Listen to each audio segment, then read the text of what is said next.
na linha de frente, tá bom? É aquelas pessoas que estão lá, que levam muitas vezes o chumbo grosso, como diz o pessoal por aí, né? Que são aqueles que levam as primeiras pedradas, que são aqueles que estão desbravando muitas vezes, que estão pagando um preço alto, que estão inspirando outras pessoas e que estão pagando um preço altíssimo por causa do ministério, da obra do Senhor.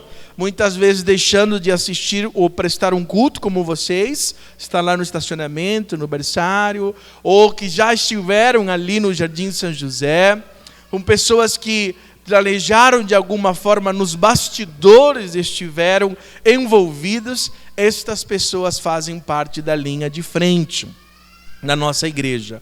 A palavra de Deus, ela diz que nós devemos realizar a obra de Deus com todo o nosso coração e como para o Senhor. É por causa dos que estão na linha de frente que nós podemos andar sempre em caminhos novos. É por causa de você, igreja, de você, pessoa, que se envolve. Quando alguém vai na frente, os próximos não temem entrar pelo mesmo caminho. Quando alguém vai na frente, há outras pessoas que não temem entrar pelo mesmo caminho, porque são inspirados. A Bíblia nos mostra pessoas de linha de frente como João Batista, que teve que preparar o caminho do Senhor, como Pedro no dia de Pentecostes, levantando-se e pregando e assumindo, como Paulo chegando em cidades onde o evangelho nunca tinha chegado, como Moisés que assumiu liderar um povo, como Josué que assumiu o cajado de Moisés. Sempre Deus tem buscado pessoas que estejam na linha de frente.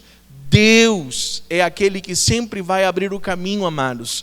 Mas Ele precisa de uma pessoa como Moisés, que vá à frente com o seu cajado, coloque sobre o mar vermelho, para que ele se abra. Foi Deus quem abriu, mas uma pessoa teve que ir à frente. Assim como os sacerdotes pisaram no rio Jordão para que o rio fosse aberto. Foi Deus quem abriu este rio, mas teve alguém que teve que ir lá e se molhar, andar, pagar um preço.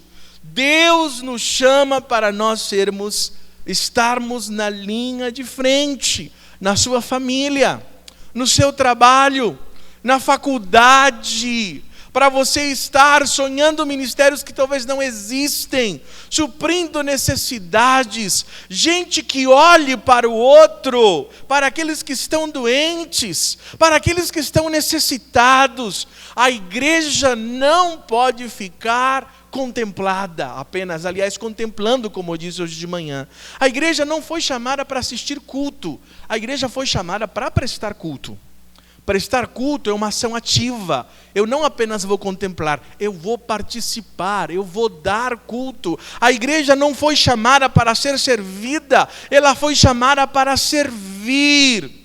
Aquele que abre o caminho é aquele, por exemplo, exemplos que nós temos de pessoas que estão na linha de frente. Esse é já bem da minha cultura. Quando você está lá na mata, sempre tem alguém que tem que ir lá, né? Quem já esteve na mata alta tem que estar lá com o facão, né? Limpando lá, fazendo o caminho, enquanto o restante vem passando. Pássaro que voa na frente, ele quebra o impacto do vento e aqueles que vão atrás conseguem voar com maior facilidade. Quando uma energia é desligada no disjuntor, até que os primeiros coloquem a mão no fio, todos ficam com medo de colocar. Alguém tem que ir lá. Quando se pula de cima, esse também é um exemplo que eu peguei lá da roça, tá bom? Por exemplo, quando alguém já tomou banho de rio, pulou lá, assim, lá de cima, daquela ponte, geralmente alguém tem que ir lá primeiro, conferir se não tem pedaço de pedra, né? Vai lá, confere, depois diz assim, pode vir, aí a gente pula. Essa é a linha de frente, né? Porque é aquele que assume risco. A linha de frente não é necessariamente um lugar de liderança e de reconhecimento. Nela estão pessoas totalmente comprometidas, totalmente ocupadas no serviço da obra de Deus. Por causa deles o caminho é aberto e muitos podem vir atrás. Na linha de frente nem necessariamente você tem reconhecimento. Aí eu lembro de pastores que estão lá no interior, sabe, cuidando de muitas congregações. Aí eu lembro de missionárias que fazem trabalhos fantásticos. Aí eu lembro de gente aqui na igreja que no secreto não estão aqui, detestam falar, mas que são indispensáveis na obra do Senhor. Aqueles que estão pagando um preço altíssimo. Davi teve pessoas que estavam na linha de frente. Sem estas pessoas, Davi não teria encontrado sucesso. No Antigo Testamento nós vemos dois exemplos que podemos dizer do caminho velho e caminho novo, de dois reis, Saul e Davi. E eu quero falar um pouquinho a respeito dos personagens que estavam ao redor de Davi e de como estas pessoas foram bênçãos. Queria que você abrisse sua Bíblia, 2 Samuel, capítulo 23, a partir do versículo 8. Enquanto eu for pregando, nós vamos lendo os versículos. Deixe sua Bíblia aberta, tá bom? Então Saul, ele representa ali, foi o primeiro rei de Israel, foi escolhido pelo povo, porque ele era grande em estatura.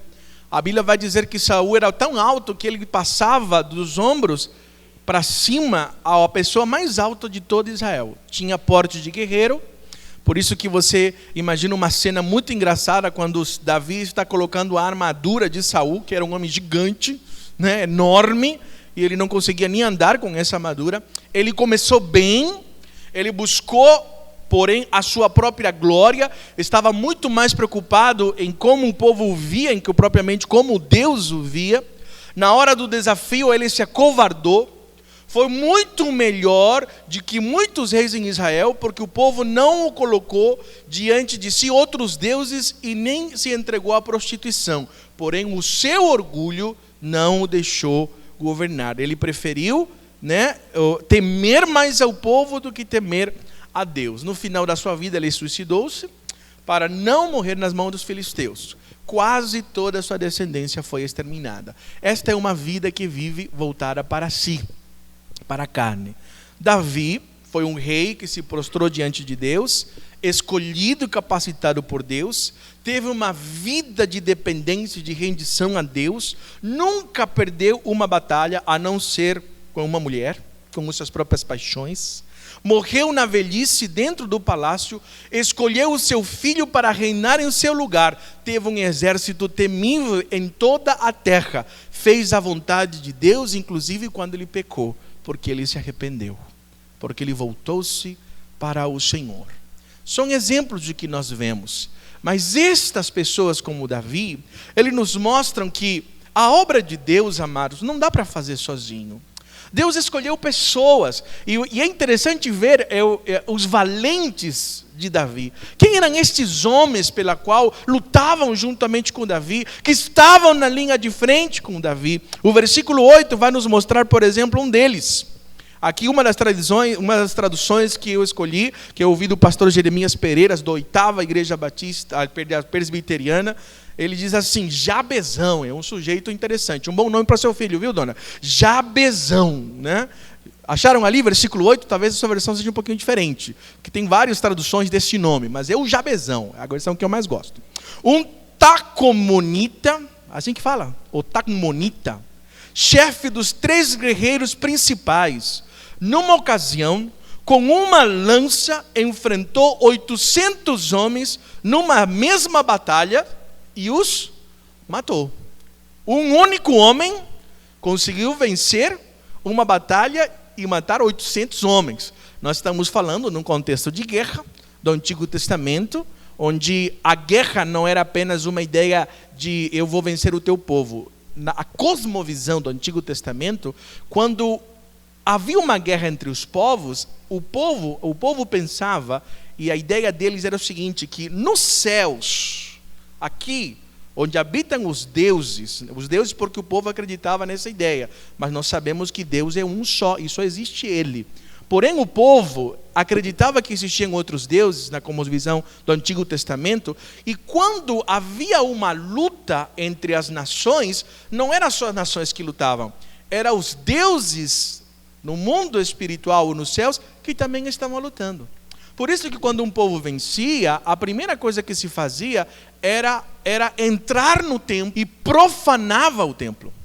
Porque era como se estivesse dizendo, o meu Deus venceu o teu Deus. Então esse é o contexto do Salmo 42, por exemplo, quando os inimigos, ou seja, ele está escravo, o salmista está escravizado, está longe do povo, ele está cativo, e ele tem lembranças de quando louvava a Deus, mas ele diz, os meus inimigos me perguntam o dia inteiro, onde está o teu? Tipo assim, cadê esse Deus poderoso? Por isso que você vê o contexto quando Davi diz, quem é este circunciso? Não foi contra o povo, é contra o Senhor que ele está. Então esse contexto de guerra, só para você entender por que a guerra vai falar, é um contexto muito diferente do nosso tempo, tá bom? Nós vamos fazer aplicações ao tempo do Novo Testamento, mas para você entender a ideia do caráter de Deus, do que a Bíblia está falando aqui. Então este Jabezão, este homem valente, um dos principais, daqueles que faziam da linha de frente de Davi, nos ensina um primeiro princípio de gente que Deus busca, de pessoas aqueles que estão na linha de frente. Primeiro, amados, aquele que vai na linha de frente faz muito mais do que os seus recursos e sua capacidade lhe permitem. Faz muito mais do que daquilo que os seus recursos, a sua capacidade lhe permita. Amados, a maior tentação é você pensar que quando você vai servir na obra de Deus, a obra de Deus vai acontecer por causa das suas habilidades, por causa da sua capacidade, por causa daquilo que você sabe. Amados, eu sempre digo, quanto menos você se sente capaz, mais material próprio você é nas mãos de Deus.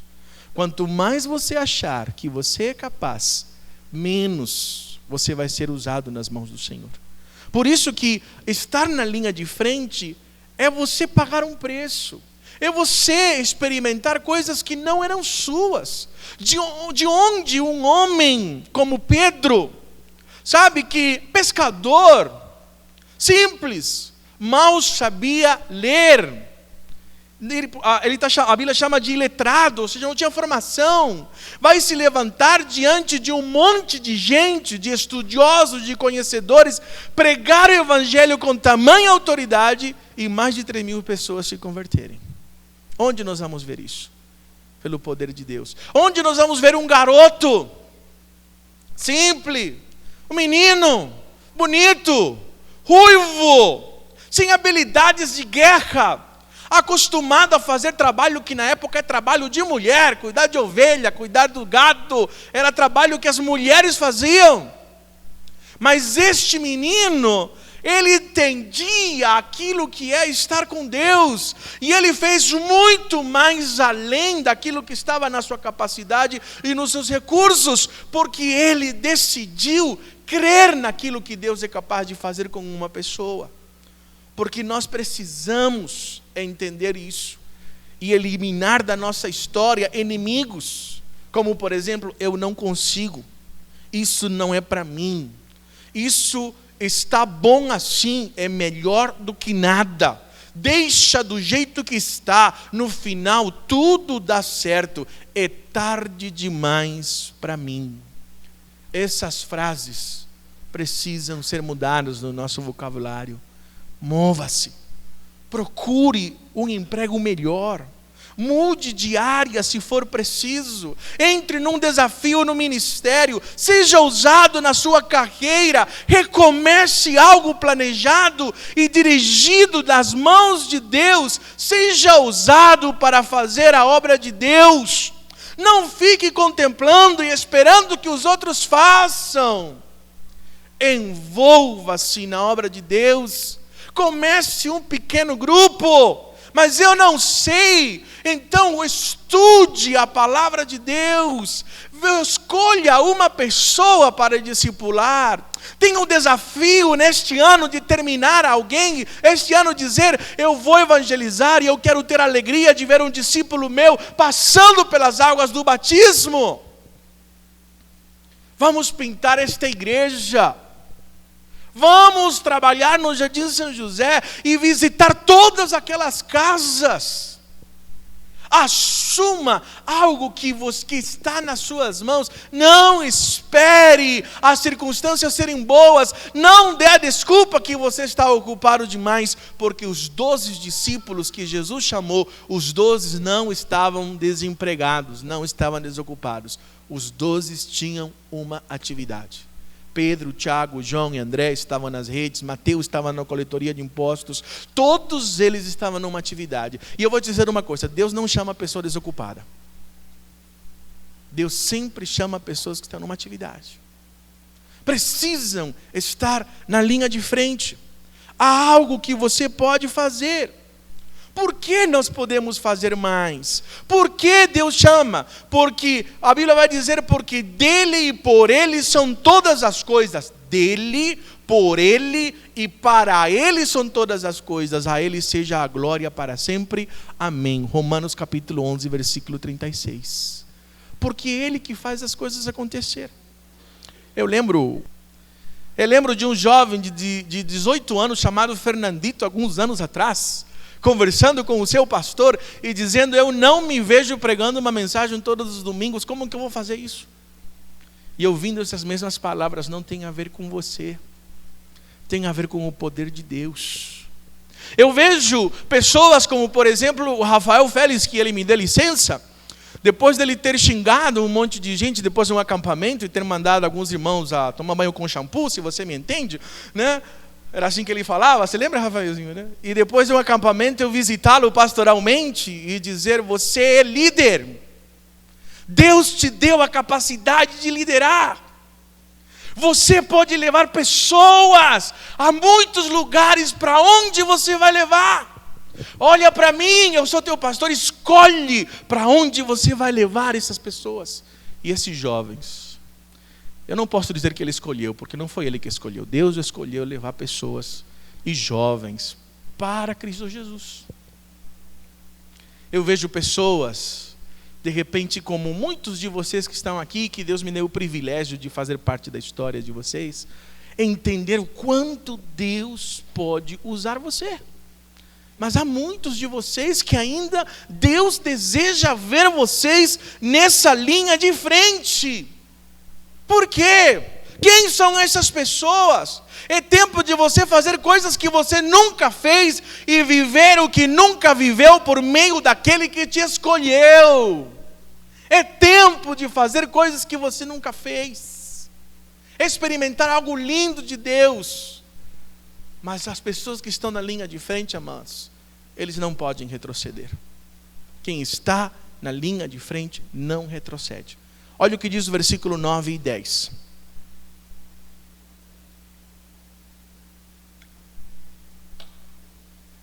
Versículo 9 e 10 diz assim: Eleazar, filho do Aoita Dodô, ele era um dos 3 principais guerreiros. E esteve com Davi quando os filisteus se reuniram em Pas-damim para a batalha. Os israelitas recuaram, mas ele manteve a sua posição e feriu os filisteus até a sua mão ficar dormente e grudar na espada. O Senhor concedeu uma grande vitória a Israel naquele dia, e o exército voltou para onde Eleazar estava, mas somente para saquear os mortos. Depois da batalha, irmãos, ganha, é fácil dizer, eu consegui. Eu confesso que eu tenho ficado um pouco triste este ano como pastor. Quero abrir o meu coração com vocês. Tenho ficado triste porque a gente sabe que nós lidamos com tempos difíceis. E quem já é de igreja há alguns anos, sabe que a igreja passa por fases. Existem fases muito boas, onde a gente não precisa de esforço nenhum, tudo dá certo. Mas existem fases como a que nós estamos vivendo, que parece que há uma batalha tão grande, onde os conflitos, os casamentos, as crises financeiras, as angústias. E é muito duro ouvir às vezes de pessoas que quando as coisas não estão bem, a primeira coisa que elas pensam é abandonar o barco. É muito mais fácil você encontrar e se aquecer numa fogueira que está pronta. Mas é muito duro você ter que buscar lenha para fazer esse fogo acontecer. Eu costumo dizer, amados, igreja precisa pagar o preço. Casamento só dá certo quando você paga o preço. Ter bons filhos educados precisa pagar o preço. É duro. Fazer uma igreja acontecer, um ministério acontecer, é um preço danado que só. Não é fácil. Mas há muitos que de repente na linha de frente abandonam, mas querem voltar para receber as bênçãos da conquista. Mas Eleazar, ele teve que batalhar sozinho ao ponto de que a espada ficou grudada na sua mão. De gente que levanta as madrugadas para orar. De gente que às vezes está ouvindo que tudo está ruim e no lugar de dizer não quero mais, clama, ora, chora, sofre pelo seu povo. Não de gente que sai criticando, condenando, acusando e dizendo, esta igreja não se ama, não há comunhão, não sei o quê. Eu digo, então vamos fazer acontecer, minha gente. Onde estão aqueles que estão na linha de frente? Onde estão aqueles que Deus chama para pagar o preço? Onde estão aqueles que levantarão as mãos dos seus líderes para que a batalha não caia? É na derrota, mas haja vitória. Porque nos cansamos. Não é fácil. Por isso, às vezes nós dizemos assim, precisamos de pessoas que estejam na linha de frente. Qualquer ministério que você se envolva, Eleazar pagou este preço. Às vezes está na linha de frente, irmãos. Escute o que eu vou lhe dizer. Com toda a experiência, eu já disse isso para muitas pessoas. Às vezes estar na linha de frente, irmãos, significa que você vai ter solidão, ficar sozinho. Pois existe um momento que todos retrocedem e só você decide perseverar. Existe sempre um momento que você, casado, você vai se sentir sozinho no casamento. Você vai se sentir sozinho no ministério. Você vai perceber que parece que não há ninguém ajudando você. Mas é nesse momento que se dão as maiores lições do nosso relacionamento com Deus em relação à obra. Por quê? Não recuar. Por que nós não retrocedemos? Hebreus 10:39 diz, nós porém não somos dos que retrocedemos e são destruídos, mas dos que creem e são salvos. Nós não somos daqueles que retrocedemos. Nós não somos daqueles que olham para trás. Nós sabemos que há um preço a pagar. Há um preço a pagar. Por quê? Na linha de frente, aquela que cuida dos frutos que surgem, que o Espírito de Deus dá. É necessário cuidar. Olha que diz versículo 11 e 12. Versículo 11 e 12. Depois dele, Samá, filho de Arar, os filisteus reuniram-se em Leí, onde havia uma plantação de lentilha. O exército de Israel fugiu dos filisteus, mas Samá tomou uma posição no meio da plantação, defendeu-a e derrotou os filisteus. O Senhor concedeu-lhe uma grande vitória. Há uma plantação. Há frutos que nós temos que batalhar. Há adolescentes que precisam ser cuidados. Há juniores, há crianças, há casamentos. Há pessoas que estão começando a sua vida. A seara é muita. Há casas que nós temos que entrar e ensinar, e reformar casas para poder reformar famílias também. Há casais que a gente precisa ensinar o que é ser um homem. Há mulheres que precisam aprender o que é ser mulher na Bíblia. Isto é discipulado, isto é o dia a dia, isto é cuidar dos nossos frutos. Isto é ser igreja. A igreja não pode estar isolada. Não deixe esse trabalho para os seus pastores, eles não dão conta disso, nem que eles queiram, não dá. Cuidar de pessoas muitas vezes significa renunciar a muitas coisas que você gostaria. Não fique preocupado demais com os seus próprios sentimentos. saber olhar fora do seu umbigo e fazer diferença na vida de outras pessoas é essencial para que quem está na linha de frente. Todos têm famílias, todos têm contas a pagar, responsabilidades para cuidar, porém Deus nos deu frutos e nos pediu que cuidássemos Deus nos deu frutos e nos pediu para cuidar deles. E agora, e colocar isso como desafio e ter que trabalhar na obra do Senhor nesse sentido. Por que cuidar dos frutos? Por que cuidar dos frutos? João 17:12 diz: enquanto estava com eles, eu os protegi e os guardei, no nome que me destes. Nenhum deles se perdeu, a não ser aquele que estava destinado à perdição, para que se cumprisse a Escritura. Cuidar. Eu tenho ficado às vezes triste pastoralmente. Eu escuto dizer às vezes que o pastor Fernando foi uma bênção na minha vida. Cuidou de mim. Cuidou das minhas feridas. Orou por mim. Esteve comigo. Mas na hora de dar frutos, vão embora. Mas quando estão sofrendo de novo, é para o seu pastor que eles chamam. Para fazer casamentos, para fazer aconselhamentos. Na hora da angústia, na hora do pastor que conhece suas ovelhas.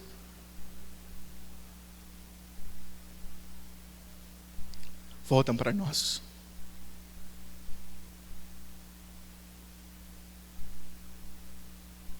Isso entristece.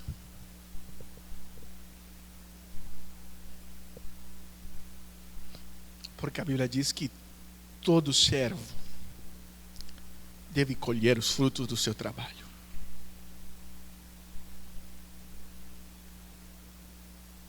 Por que assim?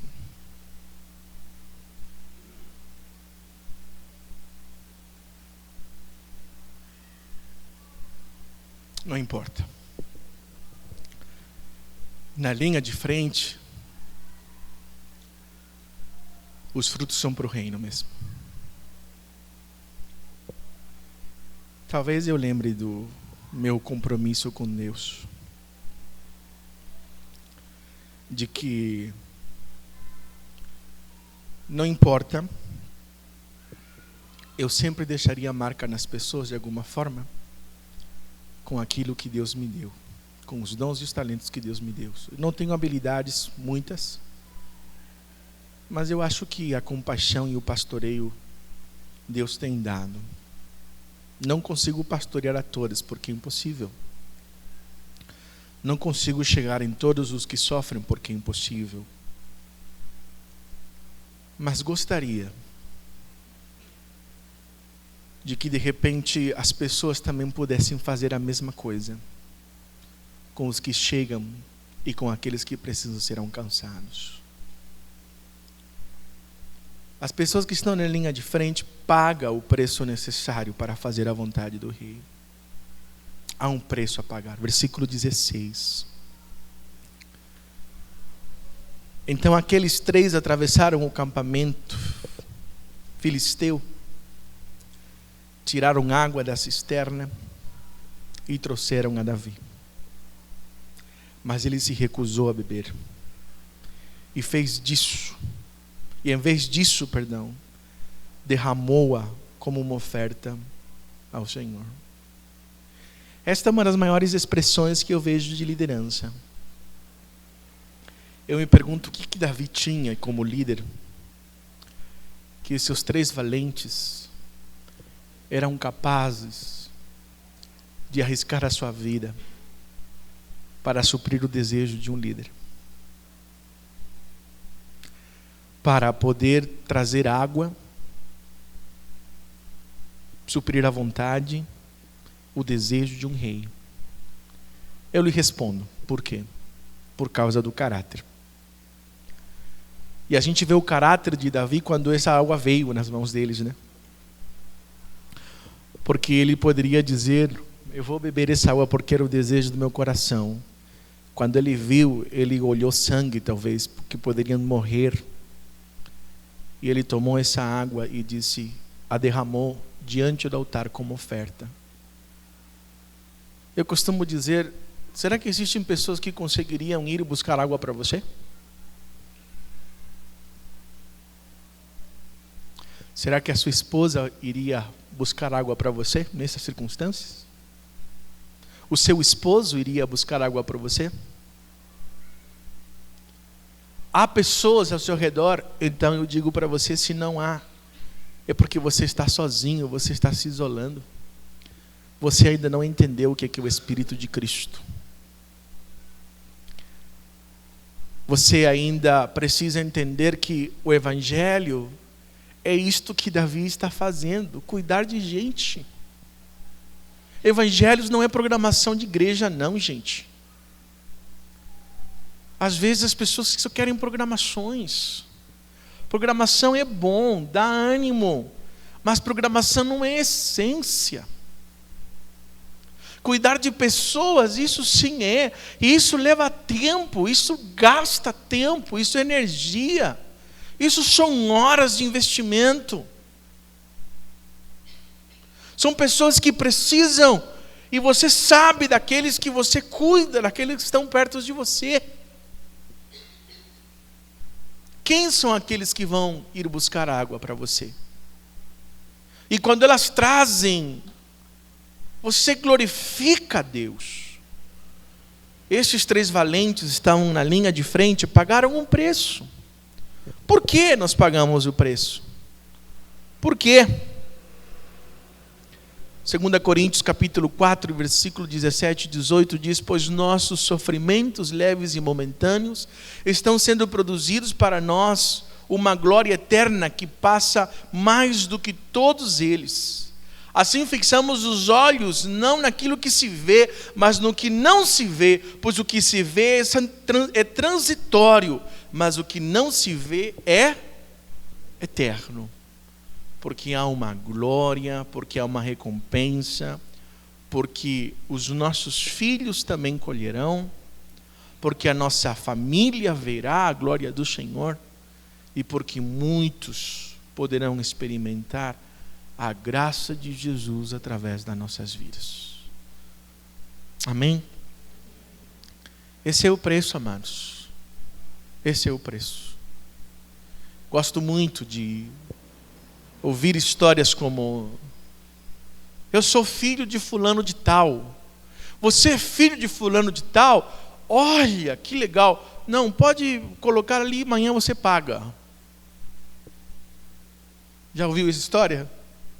Agora, se disser assim: você é filho de fulano de tal, então não quero nem saber de cheque, não. Tem que pagar à vista, agora.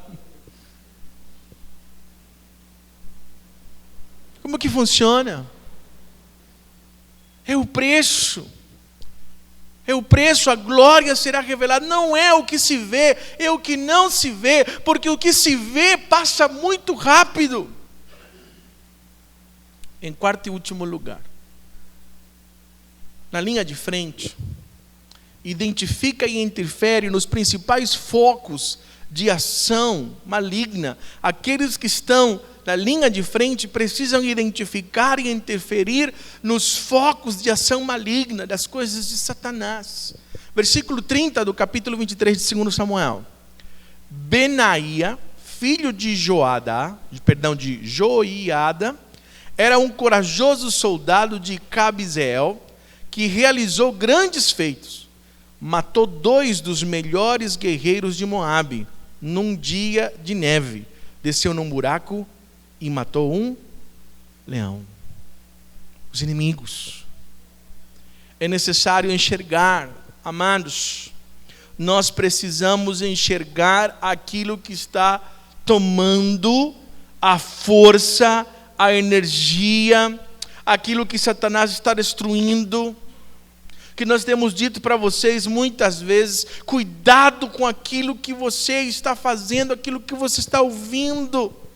Busque a sua vida, cuide da sua família, tenha intimidade com Deus. Evangelho não é sentimento, evangelho é escolha, são decisões, é mudança de vida. Por quê? Por que interferimos onde existe ação maligna? 1 João versículo 3, 8 diz assim: aquele que pratica o pecado é do diabo, porque o diabo vem pecando desde o princípio. Para isso o Filho de Deus se manifestou, para destruir as obras do diabo. A gente precisa às vezes anunciar com a palavra de Deus o que está acontecendo. Deus não se agrada disso. Você não está em caminhos corretos. Às vezes a melhor forma de você proteger é você dizer: não abençoo isso, porque não é o caminho. Está tudo errado. Como nós precisamos mudar. É momento de dizer chega. Porque às vezes está se repreendendo o diabo, mas Satanás tem legalidade ou direitos pelos nossos pecados, pela nossa falta de arrependimento, de conserto, pelo orgulho, pela soberba, porque queremos transferir as nossas responsabilidades a outros. Quando faço aconselhamentos de noivos, eu digo sempre: o seu papel mais importante é aquilo que ninguém pode fazer por você.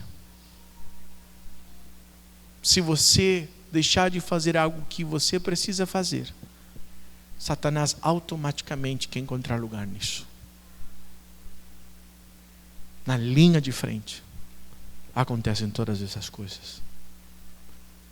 Você está pronto? Existem pessoas que estão na linha de frente.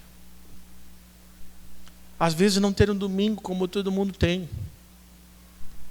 Um comprometimento. O estar ali. Pagar o preço financeiro, de tempo. Às vezes, sabe, entender que há uma obra que nós fazemos e o fazemos para glorificar o Senhor. Deus deseja nos usar. Deus chama você para essa linha de frente.